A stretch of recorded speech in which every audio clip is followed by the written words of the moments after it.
ரொம்ப நாளா தூக்கமின்மை பிரச்சனையினால அவதிப்படுறீங்களா? குரட்ட சத்தம் அதிகமா கேக்குதா? இதற்கு இயற்கையான முறையில தீர்வுகள் என்ன? நீங்க செய்யக்கூடிய சின்ன சின்ன தவறுகள் தான் இந்த தூக்கமின்மை பிரச்சனைக்கு காரணம். இதற்கான தீர்வுகள் என்னன்றதை இந்த வீடியோல சொல்லியிருக்கேன். வீடியோவை ஸ்கிப் பண்ணாம முழுசா பாருங்க. நம்ம சேனலையும் சப்ஸ்கிரைப் பண்ணிக்கோங்க. நம்மளுடைய இன்ஸ்டா, ஃபேஸ்புக் பேஜும் ஃபாலோ பண்ணுங்க. வாங்க பதிவுக்குள்ள போலாம். Welcome to Nitya's Varam, where ancient Siddha tradition meets modern healing. Experience the difference. வரம் நேயர்களுக்கு வணக்கம். நான் டாக்டர் நித்யா, சித்தா பிசிஷியன். சித்தர்கள் அருளால தொடர்ந்து பல பதிவுகளில் நிறைய விஷயங்களை நம்ம பார்த்துட்டு வரோங்க. இந்த பதிவில் நம்ம எதை பற்றி பார்க்க போகிறோம்? இந்த தூக்கமின்மை பிரச்சனை. நிறைய பேர் சொல்கிற ஒரு விஷயம் என்னென்னா, நம்ம பல்ஸ் பார்த்துட்டே சொல்லும்போது தூக்கம் இல்லைன்னா உங்கள் நாடியில் நிறைய டிஃப்ரென்ஸ் தெரிய ஆரம்பிக்குங்க. அதை கேட்டுட்டு நம்ம பல்ஸ் ரீட் பண்ணிவிட்டு, என்னங்க சரியாக தூங்கலையா? ரொம்ப வருஷமாக எனக்கு தூக்கமே இல்லைங்க. அதை ஏன் கேட்குறீங்க? நானும் படுத்து பார்ப்பேன், இது பண்ணி பார்ப்பேன், எனக்கு தூக்கமே இல்லை. 2 மணிக்கு மேலே தூக்கம் வருது, 4 மணிக்கெலாம் முழிப்பு வந்துடுது. இந்த மாதிரி நிறைய ஸ்டோரி சொல்கிறீங்க. அந்த தூக்கமின்மை அப்படின்ற இந்த பிரச்சனையை நம்ம சரி செய்கிறது எப்படி? இயல்பாகவே நம்ம தூங்குவதற்குன்னு சில விஷயங்கள் ஃபாலோ பண்ணுங்க. தூங்குறதுக்கு முன்னாடி எல்லாரும் கட்டாயமாக நீங்கள் செய்யக்கூடிய ஒரு விஷயம் என்னென்னா, மொபைல் ஃபோன் யூஸ் பண்ணுறீங்களா? அதை தவிர்த்துக்கோங்க. நீங்கள் தூங்குறதுக்கு ஒரு அரை மணி நேரம் முன்னாடி ஃபோன் எல்லாம் சைலண்ட் மோடில் போட்டுட்டு, அதுக்கும் உங்களுக்கும் எந்த கான்டாக்டும் இல்லை. ஓகே, நம்ம பார்த்துட்டே இருந்திருப்போம், ஒரு மெசேஜ் வருது, ஓகே இது டக்குன்னு நம்ம ரிப்ளை பண்ணி ஆகணும், இல்லைங்க இதை லைக் பண்ணணும். ஸோ அந்த மாதிரி சோஷியல் மீடியாவில் நீங்கள் எதாவது பார்த்துட்டே இருக்கீங்கன்னா, எதுனாலும் பரவாயில்ல, உங்களுக்குள்ளேயே ஒரு செல்ஃபாக இதை நீங்கள் டிசைட் பண்ணிக்கோங்க. ஸோ கண்டிப்பாக இந்த டைமுக்கு மேலே, நைட் ஒரு 9 o'clock மேலே நான் ஃபோனே பார்க்கறது கிடையாது. ஸோ எல்லாமே மொபைல் டேட்டாலாம் ஆஃப் பண்ணிட்டு, உங்களுக்கும் ஃபோனுக்கும் எந்த தொடர்பும் இல்லாத மாதிரி ஒரு 1/2 hour, அரை மணி நேரம் அப்படியே விட்டுருங்க. இதுதான் நீங்கள் நல்லா தூங்குறதுக்கு நீங்கள் எடுத்து வைக்கக்கூடிய ஃபர்ஸ்ட் ஸ்டெப் அப்படின்னே சொல்லலாம். ஏன்னா நம்ம மொபைல் பார்த்துட்டே இருக்கும்போது தூக்கம் வரல, அதனால் நான் மொபைல் பார்க்குறேன். நீங்கள் மொபைல் பார்க்கறதுனால கண்டிப்பாக தூக்கம் வராமல் போகுங்க. பிரெயின் இன்னும் ஆக்டிவ் ஆக ஆரம்பிச்சிடும். ஸோ நம்ம உடலில் பிரெயின் செல்ஸ் எல்லாம் ஆக்டிவ் ஆகிறது மட்டும் இல்லாமல், உடலே பயாலஜிக்கல் கிளாக்கே மாற ஆரம்பிச்சிடுது. அதுவும் இல்லாமல் நீங்கள் தூங்குறதுக்கு முன்னாடி ஏதாவது ஒரு நியூஸ் பார்த்துருவீங்க. ரொம்ப ட்ரெண்டிங்காக போயிட்டுருக்க ஒரு விஷயமா இருக்கட்டும், இல்லை நெகட்டிவான விஷயங்கள் ஏதாவது இருக்கட்டும், அதை நம்ம பார்த்துட்டு பிரெயினில் ஏற்றிக்கிட்டு அதுக்கப்புறம் நீங்கள் தூங்கவும் மாட்டீங்க.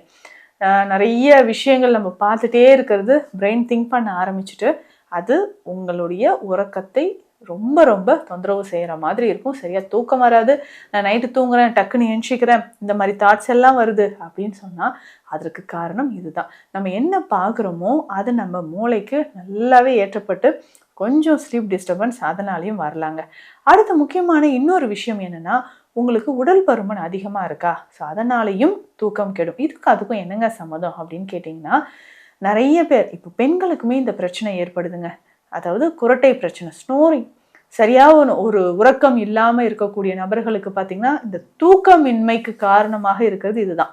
இது அவங்கள மட்டும் பாதிக்காது, வீட்டில் பக்கத்தில் இருக்கக்கூடிய எல்லாருமே இது பாதிக்குதுன்னு சொல்லலாம்.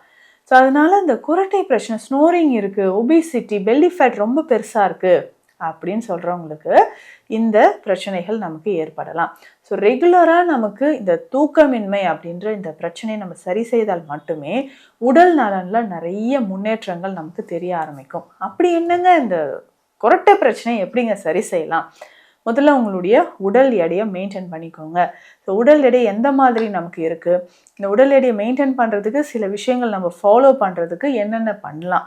ஸோ முதல்ல பெல்லி ஃபேட் குறைச்சிக்கோங்க. உங்களுடைய கொலஸ்ட்ரால் லெவல் எவ்வளோ இருக்குன்னு செக் பண்ணி பார்த்துட்டு, அதற்கு ஏற்ற மாதிரியான உணவுகளும் மருந்து முறைகளும் நீங்கள் ஃபாலோ பண்ணும்போது ஈஸியாக நமக்கு இந்த தூக்கமின்மை பிரச்சனை சரியாக ஆரம்பிக்கும். இன்னொரு முக்கியமான விஷயம் என்ன தெரியுங்களா? தைராய்டு. இந்த தைராய்டு சம்மந்தப்பட்ட பிரச்சனை இருந்தாலும் உங்களுக்கு அந்த தூக்கம் கண்டிப்பாக தடைப்பட ஆரம்பிக்கும். ஸோ தைராய்டு லெவல் எவ்வளோ இருக்குது, அதற்கான மருந்துகள் நம்ம என்னெல்லாம் எடுக்கிறோம், இதையும் நீங்கள் செக் பண்ணிக்கோங்க. ஸோ ரெகுலராக இப்படி நீங்கள் ஃபாலோ பண்ணிட்டே வரும்போது உங்களுக்கு அந்த தூக்க பிரச்சனை கொஞ்சம் கொஞ்சமாக சரியாகும். இரவு நேரத்தில் எடுக்கக்கூடிய உணவு, எப்படி நம்ம மொபைல் ஃபோனை அவாய்ட் பண்ணுறோமோ அதே மாதிரி இரவு நேரத்தில் நீங்கள் எடுக்கக்கூடிய உணவில் அதிக கவனம் செலுத்தணும். இரவு நேரத்தில் ரொம்ப டயட்டில் பார்த்தீங்கன்னா நிறைய ஆயில் கண்டென்ட் இருக்கக்கூடியது, அசைவ உணவுகள் நிறைய சாப்பிட்றது, ஸோ எளிதில் ஜீரணமாகாத உணவுகளை சாப்பிட்றது, அந்த மாதிரியான விஷயங்கள் எல்லாம் நீங்கள் ஃபாலோ பண்ணிங்கன்னா சீக்கிரமாக உங்களுக்கு டைஜஷன் ஆகாமல் அதனாலேயே உங்களுக்கு என்ன ஆகும்னா திரும்பி திரும்பி படுத்துக்கிட்டே இருப்பீங்க. ஸோ நெஞ்சு எரிச்சல் வருது, சாப்பிட்ட உணவு ஏப்பமாக வந்துட்டுருக்குங்க, ச்சே நான் ஏன்டா இதை சாப்பிட்டேன். ஒரு சிலர் சொல்லுவீங்க, நைட்டு நான் வந்து இந்த நான்வெஜ் சரியாமல் சாப்பிட்டுட்டேன், வேர்க்கடலையை சாப்பிட்டுட்டேன், இந்த மாதிரி ஆயிலி ஃபுட்டு ஒரு ஃபங்க்ஷனுக்கு போனேன், கொஞ்சம் ஹெவியாக சாப்பிட்டுட்டேன் அப்படிலாம் சொல்லுவாங்க. ஸோ அந்த மாதிரியான விஷயங்களை நீங்கள் ஃபாலோ பண்ணிகிட்டே இருக்கும்பொழுது உறக்கம் தடைப்படுது. ஒரு நல்ல ஒரு தூக்கம், ஆழ்ந்த உறக்கம் நல்லா இருக்கணும். ஒரு 7 hours ஆவது நீங்கள் தூங்குனீங்கன்னா தான் டே டைமில் நம்ம ஒர்க் பண்ணுறதுக்கு, அதுவும் ஒரு 40 வயதை கடந்தவங்களுக்கு நல்ல ஆரோக்கியமாக நம்ம இருக்கணும்னா அந்த உணவு முறையோட நம்ம தூக்கம் ரொம்ப ரொம்ப அவசியங்க. தூக்கம் வராமல் அவதிப்படுற நபர்களுக்கு இந்தந்த மருந்துகளை நீங்கள் ரெகுலராக எடுத்துகிட்டு வாங்க, உங்களுக்கு தூக்கம் நல்லா வர ஆரம்பிக்கும். பேசிக்காகவே நம்ம கிளினிக்கில் இது ரொம்ப ரொம்ப சக்ஸஸ்ஃபுல்லான ஒரு மெடிசன் அப்படின்னே சொல்லலாம். அமிர்த சஞ்சீவி சுவர்ணம். நிறைய பேர் இந்த மெடிசனை நீங்கள் வாங்கி யூஸ் பண்ணியிருக்கீங்க. ஏன்னா தூக்கம் வரல அப்படின்னு சொல்லும்போது இந்த அமிர்த சஞ்சீவி சுவர்ணத்தை நம்ம பயன்படுத்தும்போது நல்லாவே உங்களுக்கு தூக்கம் வரும். என்னென்னா சைடு எஃபெக்ட்ஸ் இல்லாமல் வருஷக்கணக்காக நான் வந்து ஸ்லீப்பிங் பில்ஸ் யூஸ் பண்ணிகிட்ருக்கேன் அப்படின்னு சொன்னீங்கனாலும் இந்த மெடிசன்ஸ் எடுத்துகிட்டு ஒரு 2 weeksக்கு அப்புறம் கொஞ்சம் கொஞ்சமாக அது எல்லாமே நம்ம ரிவர்ஸ் பண்ணிக்கலாம். இதில் முக்கியமாக பார்த்தீங்கன்னா அஸ்வகந்தா இருக்குங்க, பூனைக்காளி, நிலப்பனங்கிழங்கு, கோரைக்கிழங்கு, இந்த மாதிரியான மூலிகைகள். இது எல்லாமே என்ன பண்ணுன்னா நம்ம பிரெயின் செல்ஸில் கொஞ்சம் காம் டவுன் பண்ண ஆரம்பிக்கும். அதே மாதிரி நீங்கள் தூங்க போகிறீங்க அப்படின்னா ஒரு நல்ல ஒரு செடேட்டிவ் எஃபெக்ட் கொடுக்க ஆரம்பிக்கும். ஸோ இன்சோம்னியா அப்படின்னு சொல்லக்கூடிய இந்த தூக்கம் நமக்கு சரியாகணும் அப்படின்னு சொல்லணும்னா இந்த அமிர்த சஞ்சீவி சுவர்ணம் ரொம்ப பெஸ்ட்டாக இருக்கும். இல்லைங்க இதை தாண்டி வேறு ஏதாவது நம்ம மருந்துகள் எடுக்கலாமா அப்படின்னா கசகசா லேகியமாக உங்களுக்கு கிடைக்கும், தாராளமாக அதை எடுக்கலாம். நீங்கள் சுகர் பேஷண்ட்ஸாக இருந்தால் அவங்க லேகியம் எடுக்க வேண்டாம். மற்ற நபர்கள் எல்லாமே இந்த கசகசா லேகியமாக நீங்கள் எடுக்கும்பொழுது உங்களுக்கு நல்ல ஒரு முன்னேற்றம் தெரிய ஆரம்பிக்கும். ஸோ ரெகுலராக இந்த கசகசாவை நீங்கள் பயன்படுத்திக்கிட்டே வாங்க. இதை கசகசாவை அரைச்சி பாலில் சேர்த்தும் கொஞ்சமாக நம்ம நாட்டு சர்க்கரை சேர்த்து மஞ்சள் பொடி சேர்த்தும் அந்த பாலை இரவு நேரத்தில் குடிக்கும்பொழுது உறக்கம் நன்றாக வரும். இன்னொரு விஷயம் என்னென்னா, எனக்கு கொரட்டை வருதுங்க, அதுக்கு ஒபிசிட்டி ஒரு ரீசன், தைராய்டு ஒரு பிரச்சனை அப்படின்னு சொன்னால் நம்ம உடனடியாக உடல் எடையை குறைக்கிறதுக்கான ப்ராசஸ் என்னவோ அதை செய்யணும்.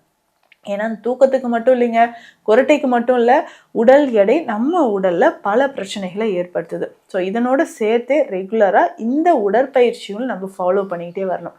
சித்த மருத்துவத்தில் மந்தாரை குடிநீர் அப்படின்ற ஒரு மருந்து இருக்குது. ஸோ அந்த மந்தாரை குடிநீரை எடுக்கும்போது என்ன ஆகுனா உடலில் இருந்து அந்த தேவையில்லாத கழிவுகள் கொஞ்சம் கொஞ்சமாக வெளியேற ஆரம்பிச்சிடும். ஸோ அந்த கழிவுகள் வெளியேறிச்சுனாவே நம்ம உடலில் இருக்கக்கூடிய பல பிரச்சனைகள் குணமாக ஆரம்பிச்சிடும். ஸோ அதனால் ரெகுலராக இந்த விஷயத்தை ஃபாலோ பண்ணிட்டே வாங்க. ஆழ்ந்த உறக்கம் அப்படின்றது உடலோட ஆரோக்கியமான இயக்கத்திற்கு ரொம்ப முக்கியம். ஸோ இதை ரெகுலராக ஃபாலோ பண்ணிட்டு வாங்க, உங்கள் உடலில் நிறைய முன்னேற்றம் தெரிய ஆரம்பிக்கும். இந்த தூக்கமின்மை பிரச்சனையால் ரொம்ப நாளாக அவதிப்படுறீங்க, இதற்கான மருத்துவ ஆலோசனைகள் தேவைப்பட்டால் ஸ்க்ரீனில் இருக்கிற நம்பருக்கு கால் பண்ணுங்கள். நன்றி. Welcome to Nitya's Varam, where ancient Siddha tradition meets modern healing. Experience the difference.